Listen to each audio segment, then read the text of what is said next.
Bonjour à tous, j'espère que vous allez bien. Très heureux de vous retrouver dans cette nouvelle vidéo. J'espère que vous passez de très bonnes fêtes de fin d'année, que vous avez passé un joyeux Noël, que vous êtes en famille ou en tout cas vous êtes avec les vôtres et que vous êtes en train de kiffer.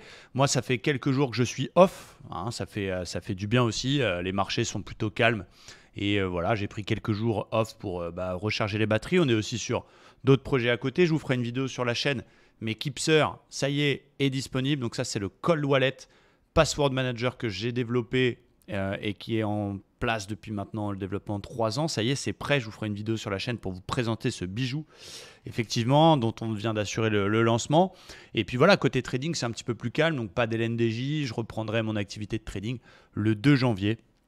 Donc après le jour de l'an, donc la semaine prochaine. Mais je voulais vous faire un cadeau dans cette vidéo parce que même si c'est assez simple, vous êtes nombreux à me le demander et voilà, plutôt que de vous mettre un message dans le groupe Telegram, je me suis dit que de faire une petite vidéo, ça allait être cool. Vous avez vu que souvent j'utilisais un Fibo un petit peu transformé pour afficher mes RR qui sont, j'ai envie de dire, la clé de notre trading parce que comme vous pouvez le savoir, évidemment, on ne peut pas gagner tous ces trades et ce qui va faire de vous un trader rentable, c'est pas quelqu'un qui perd moins que les autres, c'est simplement quelqu'un qui gagne beaucoup plus quand il gagne que quand il perd. Hein. Moi, j'ai un taux d'échec d'environ 30-35% de stop loss depuis des années, ça ne changera pas. Par contre, là où je suis un peu plus fort que les autres, c'est que quand je gagne 2, 3, 4 fois plus que ce que j'accepte de perdre. Et donc, le RR, le risk reward, est vraiment au centre de notre trading. On va se décider d'aller sur un setup parce qu'il offre un gros RR de 2 et plus. Et donc, pour ça, c'est pas compliqué. Soit on le calcule, soit on le voit visuellement. Et en effet, on a des membres de la communauté qui ont eu la gentillesse de nous donner des petites astuces de développement, de modification des Fibo, que j'ai le plaisir de vous partager aujourd'hui, pour visuellement le voir. Et c'est ça qui est très très intéressant, parce que tout de suite, vous allez savoir si ça vaut le coup de se positionner ou pas. Encore une fois, dans mes règles, je ne vais ouvrir un trade que si mon ratio est d'au moins 2, donc ça veut dire si mon espérance de gain est 2 fois plus grande que ma perte, et donc pour ça il faut le voir. Ça ne veut pas dire qu'il faut choisir un stop plus court pour avoir un meilleur RR, ça ne veut pas dire qu'il faut aller viser un objectif plus élevé que la méthode pour avoir un bon RR. Vous savez qu'on se positionne sur des setups précis, des bulles, et dans ce cas on va chercher la moyenne mobile 20, des divergences, et dans ce cas on va chercher les 50% de Fibo, des W, on va chercher la hauteur de la figure ou une grosse résistance prochaine, etc., etc. Donc le but de cette vidéo aujourd'hui, c'est pas de rappeler tous les setups qu'on utilise, mais c'est de comment vous pouvez transformer votre Fibo, que ce soit pour Pro Alt-Time ou pour TradingView, pour visuellement avoir ce RR. Je prends un exemple. Évidemment, ce n'est pas une recommandation et ce n'est pas un trade que je vais ouvrir, mais c'est juste pour que vous compreniez bien. Vous voyez, visuellement, admettons, j'ai envie de shorter là parce qu'il y a un signal technique, on va dire, et que voilà, j'ai envie de mettre mon stop au-dessus des plus hauts pour aller viser le support tout en bas. Mais vous voyez, on voit bien que visuellement, j'ai largement un ratio de plus de 2. J'ai 1, 2, 3, 4, 5, 6, 7, 8. Et donc, c'est un vrai confort. Couplé au Magic Key, couplé à tout ça, ça vous donne un vrai confort dans votre trading.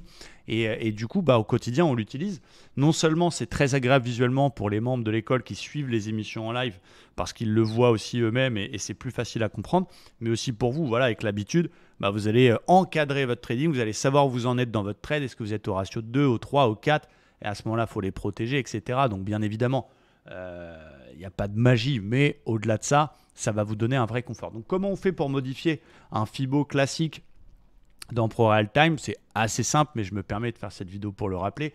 Un Fibo classique, c'est ça. Par exemple, je veux prendre le dernier mouvement haussier. Vous voyez, là, j'ai un Fibo, somme toute, relativement classique. On fait clic droit, configurer. Moi, j'ai décidé d'afficher que le 50 et le 61,8, pas le 38,2, pas le 23, parce que j'estime que c'est des niveaux qui ne m'intéressent pas. Et déjà, je l'ai personnalisé. Et du coup, en modifiant ça, donc clic droit, configurer Fibonacci, eh bien vous allez modifier ici les cases que vous avez là. Et donc j'ai préparé un petit PDF qui est juste sous mes yeux pour m'aider. Voilà, et donc vous allez mettre à la place de 23, 38, 50, 61, 8, 168, vous allez mettre ces chiffres-là. Donc vous allez laisser 0 et 100 avec les couleurs que vous voulez. Moi j'ai mis bleu et rouge, rouge pour le stop loss, vous allez comprendre, le 100 c'est mon stop loss. Et ensuite j'ai mis moins 100, moins 200, moins 300, moins 400, moins 500, moins 600. Alors, si vous voulez mettre en plus un ratio de 7, vous mettez moins 700. Si vous voulez un ratio de 8, vous mettez moins 800. Vous n'oubliez pas de sauvegarder en cliquant sur la petite disquette ici. Petit plus, pardon, d'abord pour lui donner un nom, parce que moi, je l'ai déjà, mais vous allez lui mettre, par exemple, RR LST. Add.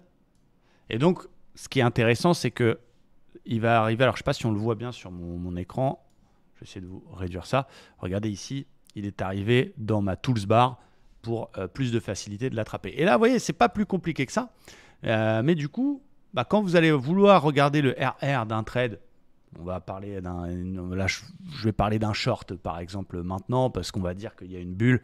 C'est pas le cas, mais c'est bien pour comprendre. Un stop au-dessus des plus hauts, un TP sur les plus bas ici. Vous voyez, à la main, c'est pas toujours évident de savoir est-ce que j'ai deux et puis on va avoir tendance à arrondir. C'est pas clair. Là, au moins, bim, je clique où je veux rentrer. Je fais glisser par le haut pour placer mon stop loss. Donc, on a dit un petit peu au-dessus des plus hauts. Donc, on va dire ici. Voilà, c'est un exemple. Hein. Et je cherche les supports. Visuellement, tac, tac, tac, je sais tout de suite que j'ai un ratio de 3. Et ce qui est intéressant dans notre trading, c'est que nous, quand on arrive au ratio de 1, on protège notre trade. C'est-à-dire que chez le broker, on va mettre le stop au point d'entrée. C'est protégé, on ne peut plus perdre. Le ratio de 2, on ne fait rien. Le ratio de 3, on protège le ratio de 2. Comme ça, on peut gagner au pire des cas 2, au meilleur des cas, ça continue à baisser ou à monter. Ça dépend dans le sens où vous êtes. Et donc, visuellement, c'est bien plus costaud.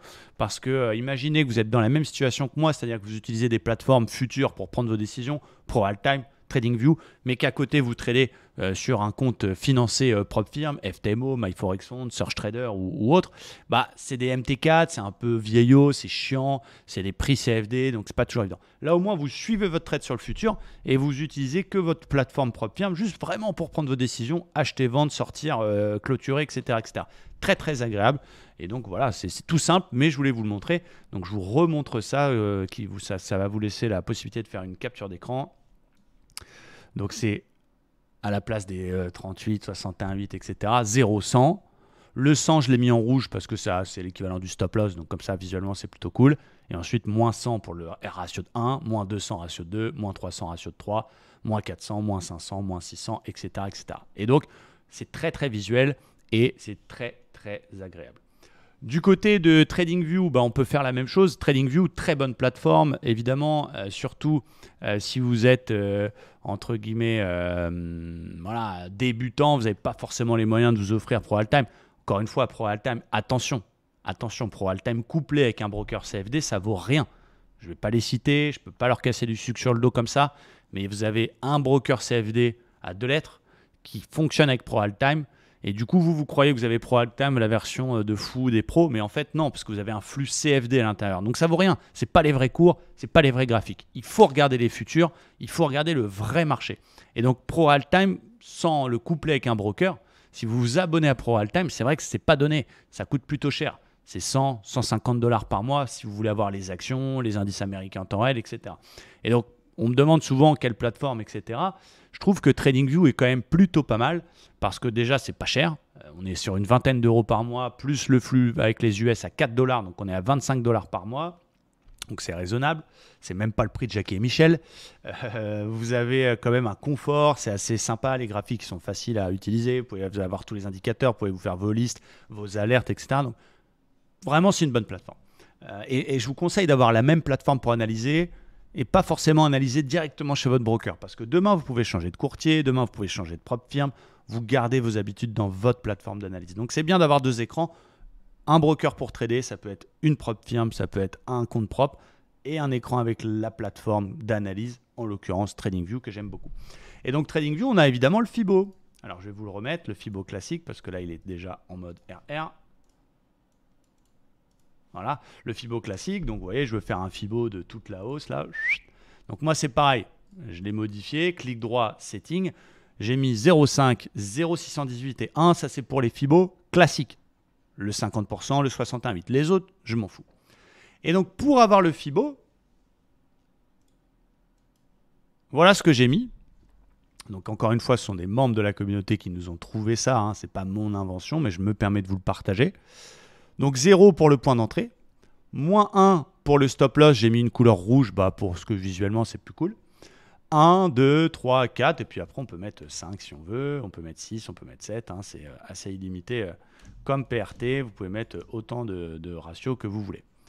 Vous n'oubliez pas surtout, une fois que vous avez modifié ça, de faire template, save as, et de lui donner un nom, parce que sinon vous allez le perdre. Et surtout, ça va vous permettre de switcher d'un Fibo classique quand vous avez besoin de faire un Fibo classique, n'oubliez pas d'abord de l'enregistrer aussi, votre Fibo classique, avant de le modifier en mode RR. Comme ça, vous pouvez switcher de l'un à l'autre.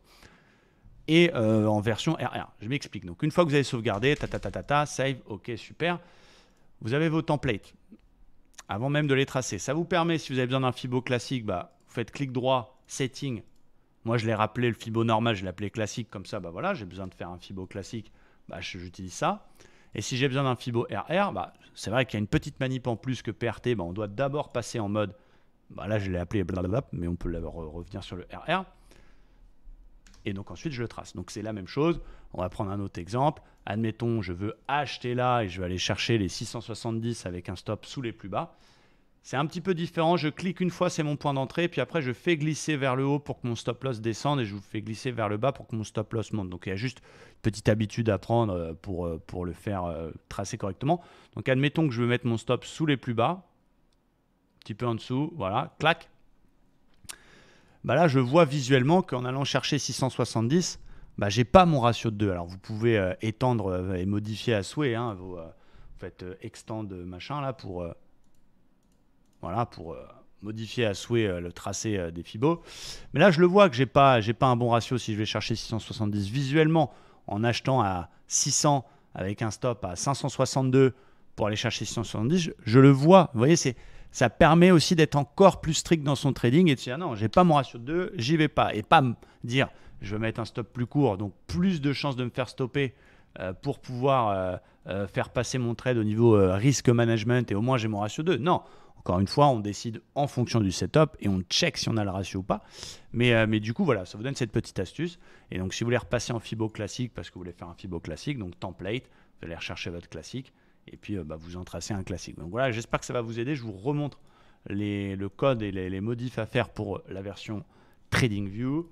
Voilà, donc c'est 0, moins 1, 1, 2, 3, 4, 5, 6, 7, 8, 9, 10, évidemment. Assez illimité. Et puis après, voilà, je pense qu'il y a une petite astuce, mais je ne l'ai pas encore trouvée pour que ce soit encore plus facile à tracer en cliquant, etc. Mais déjà, comme ça, vous allez prendre le coup, entre guillemets, et vous allez pouvoir vous éclater à vérifier vos RR toujours sur chaque trade et savoir où vous en êtes en position. Parce qu'encore une fois, je le répéterai jamais assez, le trading, c'est de la psychologie. Des méthodes, il y en a des milliers et chacun sa méthode. Et Dieu sait que je respecte toutes les méthodes. Moi, j'ai les miennes, celles qui me sont propres, celles qui me conviennent. 70% de suivi de tendance, 30% de contre-tendance, mes bulles à pesanteur, mon OPR, mes divergences, mes vagues de Wolf. Ça ne sert à rien d'avoir 500 000 méthodes, il faut s'en tenir à une systématique, savoir pourquoi vous rentrez, pourquoi vous sortez, quelles sont les conditions de validation, d'invalidation.